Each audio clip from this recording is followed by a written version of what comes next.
Niat tulus Presiden Jokowi membangun negeri ini patut diapresiasi.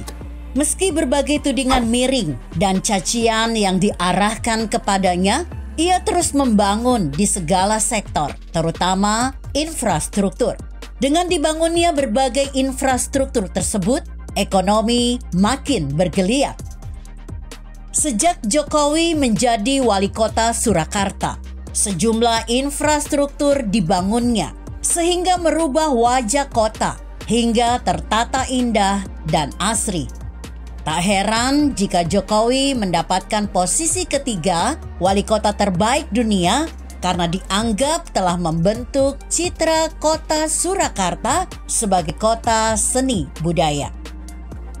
Jokowi juga gencar mengkampanyekan anti korupsi yang membuatnya mendapatkan reputasi sebagai politisi paling jujur di Indonesia. Ditambah lagi keputusan Jokowi yang menolak mengambil gaji selama dia menjabat sebagai wali kota Surakarta. Ketika Jokowi terpilih menjadi Gubernur DKI Jakarta dalam kurun waktu 2012 hingga 2014, kebijakan yang bersifat populis seperti Kampung Deret, Kartu Jakarta Sehat, dan Kartu Jakarta Pintar tidak begitu menggaung. Sebab Jokowi sudah sibuk berkampanye sebagai calon presiden pada tahun 2014 yang kemudian terpilih bersama wakilnya Yusuf Kala. Terpilihnya Jokowi jadi presiden tampak disambut meriah oleh rakyat Indonesia. Seusai prosesi pelantikan, Jokowi JK disambut oleh masyarakat yang sudah mempersiapkan kirap budaya. Jokowi JK tidak langsung menuju istana, tapi menuju Bundaran HI untuk menemui masyarakat. Dari Bundaran HI, Jokowi diarak dengan kereta kencana menuju Monas. Di bagian selatan Monas, sudah dibangun panggung untuk keduanya menyapa rakyat yang sudah berkumpul. Di tempat itu, Jokowi menyampaikan pidato keduanya sebagai presiden didampingi oleh Yusuf Kala. Kesan yang muncul adalah Jokowi sebagai presiden yang dikenal merakyat, mudah ditemui dan suka belusukan sampai di desa-desa terpencil. Bangganya kita beroleh pemimpin yang ikhlas, membangun dan merawat kebinekaan dari Sabang sampai Merauke, dari Miangas sampai Pulau Rote.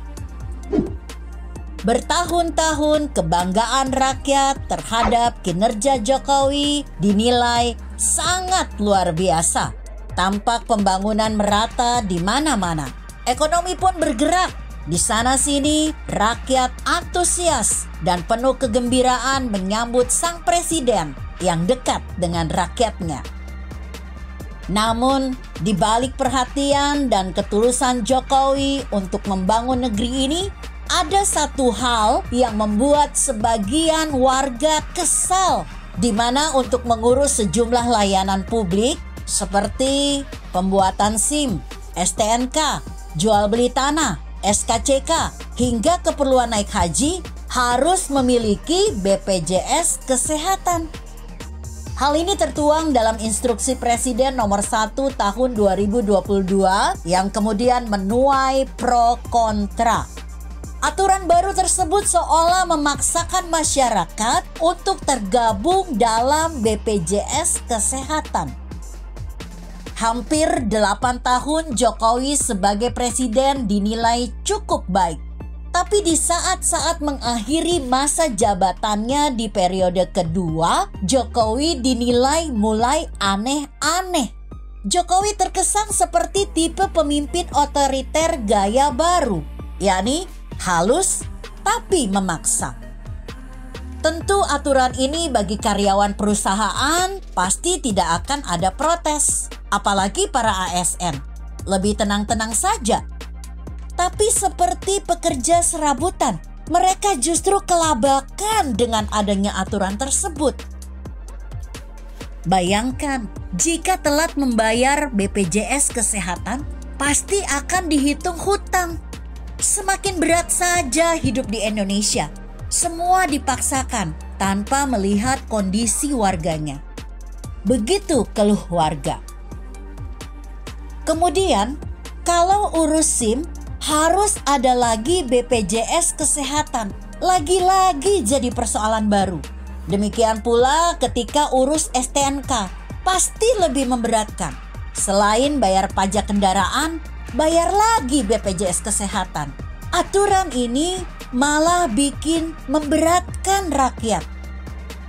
Presiden Jokowi seharusnya menjalankan Undang-Undang Dasar 45 Pasal 28H ayat 3 yang menyebutkan setiap orang berhak atas jaminan sosial yang memungkinkan pengembangan dirinya secara utuh sebagai manusia yang bermartabat. Kemudian Pasal 34 ayat 2 Undang-Undang Dasar 45 menyebutkan negara mengembangkan sistem jaminan sosial bagi seluruh rakyat dan memberdayakan masyarakat yang lemah dan tidak mampu sesuai dengan martabat kemanusiaan. Dengan pelaksanaan kedua pasal tersebut di atas, dapat memenuhi amanat pasal 27 ayat 2 Undang-Undang Dasar 45 yang menyatakan tiap-tiap warga negara berhak atas pekerjaan dan penghidupan yang layak bagi kemanusiaan. Dan pasal 34 ayat 1 yang berbunyi, fakir miskin dan anak terlantar dipelihara negara. Begitu kira-kira Pak Presiden Jokowi yang baik hati dan disayangi rakyat Indonesia. Bagaimana menurut Anda? Jika Anda berpendapat lain, berikan komentar Anda di kolom komentar. Saya Emma, Karisma 90.